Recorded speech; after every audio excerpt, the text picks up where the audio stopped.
ഈ റോയിയെ സംബന്ധിച്ച് വലിയ വലിയ വിവാദങ്ങളൊക്കെ ഇപ്പം വരികയാണ് അദ്ദേഹത്തിൻ്റെ മരണത്തെ തുടർന്ന്. ഇപ്പോൾ നമ്മൾ അറിയുന്ന കാര്യം എന്ന് പറയുന്നത് ഈ മരണം എങ്ങനെ നടന്നു എന്നറിയാൻ പോലും ഇപ്പം മാർഗ്ഗമില്ല. ഇതിപ്പോൾ ഏത് അന്വേഷണ ഏജൻസി അന്വേഷിച്ചാലും മാർഗ്ഗമില്ല. ഇപ്പം അന്വേഷിക്കാൻ പോയ ഏജൻസി തന്നെ കണ്ടെത്തിയത് അവിടെ നടന്ന കാര്യങ്ങളെ സംബന്ധിച്ച് ED എന്ന് പറയുന്ന എല്ലാവരും പറയുന്ന ED അവിടെ ഉണ്ടായിരുന്നു, IT കാരുണ്ടായിരുന്നു. അവർ ചോദ്യം ചെയ്ത് പേടിപ്പിടിച്ച് ഭീഷണിപ്പെടുത്തിയാണ്. IT അവിടെ ഇല്ലായിരുന്നു എന്നുള്ളത് അവർക്ക് തന്നെ ബോധ്യമായി. പിന്നെ വലിയൊരു അസാന്നിധ്യം വേറെയുള്ള CCTV അവിടെ ഇല്ല. കഴിഞ്ഞ 3 മാസമായിട്ട് അത് പ്രവർത്തിക്കാതിരിക്കുക. ഇതുപോലെ നമ്മൾക്ക് അറിയാൻ കഴിയുന്ന വേറൊരു കാര്യം എന്ന് പറയുന്നത് ഈ മനുഷ്യൻ രാവിലെ തൻ്റെ സെക്യൂരിറ്റിയോടെ പറഞ്ഞിരിക്കുന്നത് ഒറ്റയാളിനെ മുറിയിലോട്ട് കടത്തി വിടരുതെന്ന് പറഞ്ഞാൽ 3 മണിയായപ്പോൾ ഓഫീസിലേക്ക് ചെന്നു. ആ മാനേജിംഗ് ഡയറക്ടർ, ആ സ്ഥാപനത്തിന്റെ മാനേജിംഗ് ഡയറക്ടർ പറയുന്നത് അനുസരിച്ച് ഇദ്ദേഹത്തിനോടൊപ്പം 3 മണിക്ക് മുറിയിലേക്ക് കൂടെ ചെന്ന് കഴിഞ്ഞ് ഞാൻ തിരിച്ചു പോന്നു കഴിഞ്ഞിട്ട് അദ്ദേഹം ആരെയും കടത്തി വിടരുതെന്ന് പറഞ്ഞാൽ ആരും കടക്കുന്നില്ല. കുറച്ച് കഴിഞ്ഞപ്പോൾ വെടിയൊച്ച കേട്ടിട്ട് ഞാൻ ചെന്നു എന്നാണ്. വെടിയൊച്ച കേട്ടു. പക്ഷെ പോലീസ് പറയുന്നത് സൈലൻസർ ഘടിപ്പിച്ച റിവോൾവർ അദ്ദേഹത്തിന്റെ റിവോൾവറാണ്. ആ റിവോൾവറിൽ നിന്ന് പാഞ്ഞ ഷെല്ല് അല്ലെങ്കിൽ ഉണ്ട അത് അദ്ദേഹത്തിന്റെ നെഞ്ചിലേക്കാണ് നിറയൊഴിച്ചത് അദ്ദേഹം തന്നെ. ആ നിറയൊഴിച്ച ബുള്ളറ്റ് അദ്ദേഹത്തിന്റെ ശരീരം തുളച്ച് മറുപുറത്തെത്തിയെന്നാണ് പറയുന്നത്. അപ്പൊ അത്ര പവർഫുൾ ആയിട്ടുള്ള ഒരു ട്രിഗറിംഗ് ആണ് അവിടെ നടന്നിട്ടുള്ളതെന്നാണ് എൻ്റെ അർത്ഥം. അതുപോലെ തന്നെ അദ്ദേഹത്തിന് ദുരൂഹമായ പല ഇടപാടുകളും ഉണ്ടായിരുന്നു. പറയുന്ന അവിടെ ഒരു മുറി സ്ഥിരമായിട്ട് B നിലവറ പോലെ പൂട്ടിയിട്ടിരിക്കുകയായിരുന്നു. അദ്ദേഹത്തിന്റെ ആത്മാവിന് ശാന്തി കിട്ടട്ടെ എന്നുള്ള പ്രാർത്ഥനയോട് കൂടി തന്നെ പറയുകയാണ്. പറഞ്ഞു കേട്ട കാര്യങ്ങളാണ്. സത്യം പുറത്തു വരണം. അത് തുറക്കണമെന്ന് ഇതൊന്നും തെളിവില്ല. IT ആവശ്യപ്പെട്ടു. തുറക്കാൻ പറ്റുകയില്ലെന്ന് പറഞ്ഞു. ആ ഒരു വാശിയിലായിരുന്നു. സാധാരണഗതിയിൽ ഇങ്ങനൊരു മരണമൊഴി നടക്കുമ്പോൾ IT കാർ തന്നെ ഭീഷണിപ്പെടുത്തിയതാണെങ്കിൽ തീർച്ചയായിട്ടും ഇങ്ങനൊരാൾ കുറിപ്പ് എഴുതി വയ്ക്കും. അങ്ങനൊരു കുറിപ്പ് അവിടെ ഇല്ല. അപ്പോൾ ഇദ്ദേഹത്തെ മറ്റാരെങ്കിലും വകവരുത്തിയതാണോ എന്ന കാര്യത്തിൽ പോലും സംശയമുണ്ട്. ആ ദുരൂഹത നിലനിൽക്കുന്നു ഇപ്പോഴും. താഷ്കണ്ടിലെ ലാൽ ബഹദൂർ ശാസ്ത്രി പോയപ്പോൾ അദ്ദേഹം ദുരൂഹമായ സാഹചര്യത്തിലാണ് മരിച്ചത്. പാകിസ്ഥാനുമായിട്ടുള്ള കൂടിക്കാഴ്ചയ്ക്ക് ശേഷം, ഒത്തുതീർപ്പിന് ശേഷം എന്ന് പറയുന്ന പോലെ ഒരു ദുരൂഹത റോയിയുടെ മരണത്തെ ചൂഴ്ന്നു നിൽക്കുന്നുണ്ടെന്നുള്ള സത്യം അവിടെ അവശേഷിക്കുന്നു. ഇന്നിപ്പോൾ 3 മണിക്ക് അദ്ദേഹത്തിൻ്റെ ഭൗതിക ശരീരം അദ്ദേഹത്തിൻ്റെ തന്നെ കോർപ്പറേറ്റ് ഓഫീസിനടുത്തുള്ള മറ്റൊരു കെട്ടിടത്തിൽ, അദ്ദേഹത്തിൻ്റെ തന്നെ കെട്ടിടത്തിൽ വെച്ചാണ് ഇപ്പോൾ പൊതു പ്രദർശനത്തിന് വെച്ചിരിക്കുന്നു. നമ്മൾ ഈ പറയുന്ന ഞായറാഴ്ച ഇന്ന് 3 മണിക്ക് അടക്കുകയാണ്. അടക്കി കഴിഞ്ഞാൽ പിന്നെ ഇതിൻ്റെ ശാരീരിക പരിശോധന അങ്ങനെയുള്ള കാര്യങ്ങളില്ല. തീർച്ചയായിട്ടും DNA പരിശോധന നടത്താൻ പറ്റും. ആ പരിശോധനകളുടെ കൂടി സത്യം പുറത്തു വരണം. അദ്ദേഹത്തിൻ്റെ ദേഹത്ത് ആരെങ്കിലും സ്പർശിച്ചിട്ടുണ്ടോ? ഇതിന് തൊട്ടു മുമ്പായിട്ട് റിവോൾവർ ഇദ്ദേഹത്തിൻ്റെ കൈമുദ്രയാണോ ഉള്ളത്?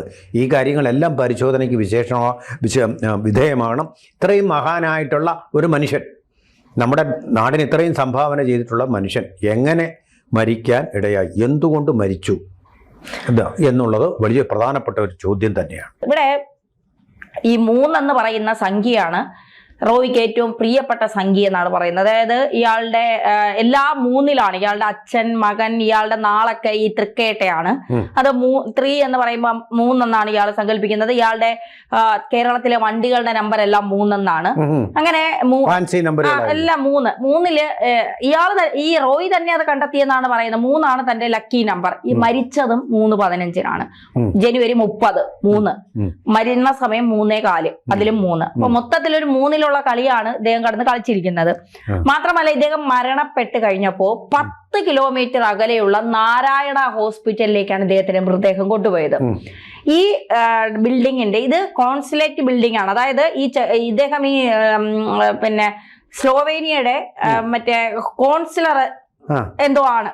ഈ പണം കൊടുത്ത് വാങ്ങുന്ന നമുക്ക് നയതന്ത്രപരമായി വലിയ ഒരു ചെറിയ എന്തോ ഒരു ബന്ധമുള്ളതാണ്. ഈ സ്ലൊവേനിയയെ സംബന്ധിച്ചിടത്തോളം മനുഷ്യക്കടത്ത്, ആയുധക്കടത്ത്, മയക്കുമരുന്ന് കടത്ത്, ആയുധക്കടത്ത്, ഈ പിന്നെ കള്ളനോട്ട് വെളുപ്പിക്കൽ, ഇതൊക്കെയാണ്. ഇത് പറഞ്ഞത് നമ്മളാരുമല്ല, അവിടത്തെ ഒരു പിന്നെ പ്രധാനപ്പെട്ട ആള് തന്നെയാണ് ഈ ഒരു വിവരം പറയുന്നത്. അദ്ദേഹത്തിന്റെ പേര് ലോറ ക്രൊഡൂട്ട, അദ്ദേഹം യൂറോപ്യൻ പബ്ലിക് പ്രോസിക്യൂട്ടർ ഓഫീസറാണ്. അദ്ദേഹമാണ് പറഞ്ഞത് ഈ ക്രിമിനൽ പണമൊഴുക്കിന്റെ ഒരു വലിയ കേന്ദ്രമാണ് സ്ലൊവാക്യ എന്നാണ് പറയുന്നത്. മാത്രമല്ല ഈ യൂറോപ്യൻ യൂണിയൻ സർക്കാരിന്റെ സാമ്പത്തിക അന്വേഷണ ഏജൻസികളാണ് ഇദ്ദേഹത്തെ കുറിച്ചുള്ള നിർണായക വിവരങ്ങൾ ഇഡിക്കും എൻഫോഴ്സ്മെന്റിനും കൈമാറിയിരിക്കുന്നത്. അതായത് ഈ ചാനൽ, ഡിപ്ലോമാറ്റിക് ചാനൽ വഴി എന്തൊക്കെയോ റോയി കടത്തിയിട്ടുണ്ട്. മാത്രമല്ല നമ്മൾ ഈ സിനിമയിലൊക്കെ കണ്ടിട്ടില്ലേ സാർ, ഈ അന്താരാഷ്ട്ര ക്രിമിനലുകളുടെ ഈ ബിനാമികളായി പ്രവർത്തിക്കുന്നവർ പിടിക്കപ്പെടുമ്പോൾ നിങ്ങൾ മരിക്കുക, പിടിക്കപ്പെടുമെന്ന് ഉറപ്പായി കഴിഞ്ഞാൽ മരിക്കുക. അവരങ്ങനെ ഒരു രീതിയിലാണ് ഇവരെ, അതായത് പിടികൊടുക്കരുത്, ആ സമയത്ത് നിങ്ങൾ മരിക്കുക. സൈനൈഡൊക്കെ പണ്ട് സൈനൈഡ് ആയിരുന്നു. പിന്നെ ഈ റോയിയുടെ ഈ തുളച്ചു കയറണമെങ്കിൽ ഇങ്ങനെ വെടിവെക്കുമ്പോൾ തുളച്ചു കയറുമോ എന്നൊക്കെ ഉള്ളത് ഒരു വലിയ ചോദ്യമാണ്. അതിന് മൊമെന്റം കുറവായിരിക്കും, മൊമെന്റം കൂടുന്നത്. അപ്പൊ അതൊക്കെ ഒരു വലിയ ചോദ്യം. മാത്രമല്ല ഈ നേരത്തെ പറഞ്ഞതുപോലെ ഈ 10 കിലോമീറ്റർ അകലെയുള്ള നാരായണ ഹോസ്പിറ്റൽ എന്തിനാണ് കൊണ്ടുപോയത്? അതായത് തൊട്ടടുത്ത് വൈദേഹി സൂപ്പർ സ്പെഷ്യാലിറ്റി ഹോസ്പിറ്റൽ ഉണ്ട്, ഇതിന്റെ തൊട്ടടുത്ത്, അവിടെ കൊണ്ടുപോയിട്ടില്ല. Vikram fort super speciality hospital ഉണ്ട്, അവിടെയും കൊണ്ടുപോയിട്ടില്ല. ഈ 2 ഹോസ്പിറ്റലും പോകാതെ നാരായണ ഹോസ്പിറ്റലിലേക്ക് കൊണ്ടുപോയതിന്റെ ഉദ്ദേശം എന്താണ്? അപ്പോ ഒന്നുകിൽ കൂടെയുള്ളവർ അറിഞ്ഞുകൊണ്ടുള്ള ഒരു കൊലപാതകം. നാരായണ ഹോസ്പിറ്റൽ എന്ന് പറയുന്നത് നാരായണ ഹൃദയാലയം, ഹാർട്ടിന്റെ ചികിത്സയ്ക്ക് പ്രധാനമായിട്ടുള്ള ഒരു. അതുകൊണ്ട് ഈ വൈദേഹി സൂപ്പർ സ്പെഷ്യാലിറ്റിയും വളരെ ഇതുള്ള, അതായത് ഇവിടെ നിന്ന് മരണപ്പെട്ടില്ല എങ്കിൽ റോയി ആശുപത്രിയിൽ എത്തിച്ചാലും ജീവിച്ചിരിക്കരുത് എന്നാരൊക്കെയോ ചിന്തിച്ചിട്ടുണ്ട്. അതായത് ഈ പറയുന്നത് റോയി എന്ന് പറയുന്നത്, ഈ CJ റോയി എന്ന് പറയുന്ന ആൾ, എനിക്ക് അദ്ദേഹത്തെ പേഴ്സണലായിട്ട് അറിയില്ല, ഞാൻ നേരിട്ട് ഒരു തവണ എങ്ങാണ്ടേ കണ്ടിട്ടുള്ളൂ. അത് ഇയാളുടെ ഈ ആഡംബരം എന്ന് പറയുന്നത് ഈ ബിസിനസ്സുകാരുടെ മുന്നിൽ മറയ്ക്കാനുള്ള, അല്ലെങ്കിൽ ബിസിനസ്സുകാരെ കണ്ണു മഞ്ഞളിപ്പിക്കാനുള്ള ഉദ്ദേശം മാത്രമായിരുന്നു ഈ കാർ വാടകരും. ബേസിക്കലി ഇയാൾ ഒരു വലിയ കടക്കണിയിലായിരുന്നു എന്നാണ് പറയുന്നത്. അതായത് ഈ ഞാൻ ഭയങ്കര ലക്ഷറി ആണ്, ഇവിടെ നിങ്ങൾ ഫണ്ട് ഇറക്കിയാൽ അത് നിങ്ങൾക്ക് വലിയ ഗുണം ചെയ്യുമെന്ന് കാണിക്കാനുള്ള ഇയാളുടെ ഒരു തത്രപ്പാടായിരുന്നു ഈ കാറും ഈ ഫ്ലൈറ്റുകൾ വാങ്ങലും ഒക്കെ എന്നാണ് പറയുന്നത്. മാത്രമല്ല കൗശലമില്ലാതെ ബിസിനസ് വിജയിപ്പിക്കാൻ പറ്റില്ല, അതെല്ലാവർക്കും അറിയാവുന്ന കാര്യമാണ്. ഈ ആളുകൾ ഇനി പോയിട്ട് ദൈവത്തിന്റെ അടുത്ത് കൊണ്ടുവച്ചാലും ഇതൊക്കെ സാധാരണക്കാർക്ക് അറിയാവുന്ന കാര്യമാണ്. മാത്രമല്ല കർണാടകയിലെ ഒരു രാഷ്ട്രീയ പാർട്ടിയിലെ ചില ആളുകൾ അവരുടെ കള്ളപ്പണം വെളുപ്പിക്കാനായി ഇയാളുടെ ബിൽഡിങ്ങിൽ ഫണ്ട് നിക്ഷേപിച്ചിട്ടുണ്ട് എന്നുള്ള ചില ആരോപണങ്ങൾ വരുന്നത്. അത് എത്രത്തോളം ശരിയാണെന്നറിയില്ല. പിടിക്കപ്പെട്ടാൽ പല രാഷ്ട്രീയ നേതാക്കളും കുടുങ്ങും. കാരണം കള്ളപ്പണമാണ്, ഈ പണം എവിടെ നിന്ന് വന്നു എന്നൊക്കെ ഉള്ളത് രാഷ്ട്രീയത്തെ വലിയ രീതിയിൽ പ്രതിസന്ധിയിൽ നിർത്തും എന്നുള്ളതിന്റെ പേരിൽ തീർത്തതാണെന്നും പറയുന്നു. മറ്റ് ചില ഈ ഊഹാഭോഗങ്ങൾ വരുന്നത് ചില ഡി കമ്പനികളുമായുള്ള ബന്ധങ്ങൾ. ഈസ്റ്റ് വെസ്റ്റ് എന്ന് പറയുന്ന ഒരു എയർലൈൻസ്, സ്വകാര്യ എയർലൈൻസ് ഉണ്ട്, അതിന്റെ MD 1995 മുംബൈയിൽ വെച്ച് അദ്ദേഹം വെടിവെച്ചാണ് മരിക്കുന്നത്. ഇതുപോലുള്ള ഒരു മരണമാണ്.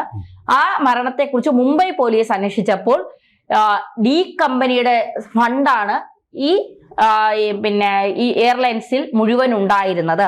അത് പിടിക്കപ്പെടുമെന്ന് കണ്ടപ്പോൾ അയാളെ ഡി കമ്പനി, ദാവൂദ് ഇബ്രാഹിമിന്റെ ആളുകൾ വെടിവെച്ചു കൊന്നതാണ്, അല്ലെങ്കിൽ പിടിക്കപ്പെടുമെന്നുണ്ടപ്പോൾ അയാൾ സ്വയം വെടിവെച്ചു, അല്ലെങ്കിൽ തന്റെ കുടുംബത്തിനെ തീർക്കുമെന്നുള്ള കാര്യം വന്നപ്പോൾ അയാൾ സ്വയം വെടിവെച്ചു എന്നാണ് പറയുന്നത്. ഇവിടെയും അത്തരത്തിലുള്ള നീക്കങ്ങൾ റോയിലുണ്ടായോ എന്നുള്ളതാണ്. അതായത് കുടുംബത്തെ തൊടുമെന്നായപ്പോൾ സ്വയം തീർന്നതാണോ എന്നതാണ് ചോദ്യം. ഇവിടെ വേറൊരു കാര്യം കൊണ്ടുണ്ട്. സ്ലൊവേനിയ എന്ന് പറയുന്ന ദുഷ്ടരാജ്യത്തിന്റെ ഒക്കെ പ്രതിനിധിയായിട്ടിരിക്കുമ്പോൾ വേണമെങ്കിൽ ഒരു സാധ്യതയുള്ളത്, അദ്ദേഹം കമ്പനിയുടെ മാനേജിംഗ് ഡയറക്ടറോട് പറഞ്ഞിട്ട് പോയത് ഞാൻ അമ്മയോട് സംസാരിക്കാൻ പോവുകയാണെന്ന് പറഞ്ഞുകൊണ്ടാണ് ഇദ്ദേഹത്തിന്റെ മുറിയിലേക്ക് പുറത്തേ വരുന്നില്ല. പറയുന്നത് ഒരു റൂം തുറക്കണം, സീല് വെച്ചിട്ട് പോയി, ആ റൂം തുറക്കാനാണ് വന്നത്. ആ റൂമുമായി ബന്ധപ്പെട്ട് ചില ഫയലുകൾ എടുക്കാൻ പോകുന്നു എന്ന് പറഞ്ഞു പോയ ആളിനെ 20 മിനിറ്റ് ആയിട്ട് കാണാനില്ല. സൗണ്ട് കേട്ടു എന്ന് ജീവനക്കാർ പറയുന്നു. അങ്ങനെയാണെങ്കിൽ ജീവനക്കാർ എന്തിന് കള്ളം പറഞ്ഞു? സൈലൻസർ വെച്ച തോക്കിൽ എങ്ങനെയാണ് സൗണ്ട് കേൾക്കുന്നത്? അങ്ങനെയുള്ള ഇന്നലെ വരെ സൈലൻസർ ഉള്ള തോക്കായിരുന്നു, ഇന്ന് ആ തോക്കിലും സംശയമുണ്ട്, വലിയ സംശയവും ദുരൂഹവും ഉണ്ട്. തീർച്ചയായിട്ടും ഒരു കൊലയാളി എവിടെയോ മറിഞ്ഞിരിപ്പുണ്ട്. ഇത് ED-യുമായിട്ടോ അല്ലെങ്കിൽ IT-യുമായിട്ടോ ഒരു ബന്ധമില്ല. അവരവരുടെ ജോലി ചെയ്തു, അത്രയേ ഉള്ളൂ. അവരവരുടെ ജോലി ചെയ്തേ പറ്റൂ, അല്ലെങ്കിൽ കുറ്റകൃത്യമാണ് അവരെ സംബന്ധിച്ചിടത്തോളം. റോയിയെ സംബന്ധിച്ചിടത്തോളം ഒരു പെറ്റി കേസാണ്, അതിൽ നിന്ന് ഈസിയായി ഊരിപ്പോരാം. ഫൈൻ അടച്ചാൽ മതി, പിഴ അടച്ചാൽ മതി. അങ്ങനെ ഒരു കേസ് അതിനപ്പുറം എന്തൊക്കെയുണ്ട്. പെട്ടെന്ന് ജീവൻ കളയണം എന്ന് 3:15 തോന്നിയിട്ടുണ്ടെങ്കിൽ അതിൽ മറ്റെന്തോ വലിയ ദുരൂഹതയുണ്ട്. സാറിന് തോന്നുന്നുണ്ട് ഈ ദുരൂഹത പുറത്തു വരുമെന്ന്? അതെ, ഐറ്റിക്ക് അപ്പുറമുള്ള ദുരൂഹത ഉണ്ടെങ്കിൽ പക്ഷെ ഇത് പുറത്തു വരില്ല. മറ്റേത് പണം കൊണ്ട് തീർക്കാവുന്ന അത്രേ ഉള്ളൂ. അപ്പൊ ഇത് ഒരു കാര്യമേ ഉള്ളൂ എനിക്ക് പറയാനുള്ളത്. ഒന്നുകിൽ ഇത് അദ്ദേഹത്തിന് ജീവിച്ചിരുന്നാൽ മാനഹാനി ഉണ്ടാവുന്ന എന്തോ ഒരു സംഭവം ഉണ്ടാവും, അല്ലെങ്കിൽ മറ്റാരോ മുറിയിൽ ഒളിച്ചിരുന്ന് ഇദ്ദേഹത്തെ കൊണ്ടുപോകും. അത്രേ ഉള്ളൂ. അല്ല IT ED ആയിട്ട് ഇതിനെ കൂട്ടിക്കൊടുത്ത് നരേന്ദ്രമോദിയെ കൊച്ചാക്കാൻ വേണ്ടിയിട്ടുള്ള ശ്രമങ്ങള് വളരെ വളരെ ജുഗുപ്സാഭാവമാണ് എന്നേ പറയാനുള്ളൂ. വേറെ വ്യവസായികളില്ലേ ഈ രാജ്യത്ത്? എത്രയോ കോർപ്പറേറ്റ് വ്യവസായികളുണ്ട്, അവരെല്ലാം ആത്മഹത്യ ചെയ്യുക. ഒക്കെ ചുമ്മാ മണ്ടത്തരങ്ങൾ പറയുന്നത്. അത് ഒരു ലോജിക്കില്ലാത്ത കുറെ മണ്ടത്തരങ്ങൾ ആരൊക്കെ എവിടെ ഇരുന്ന് വിളമ്പിയാൽ അത് വിശ്വസിക്കാൻ തക്ക വിഡ്ഢികളല്ല ഇന്ത്യയിലെ ജനങ്ങൾ എന്ന് ചിലർ ഓർത്താൽ നന്നായിരിക്കും. അതെ.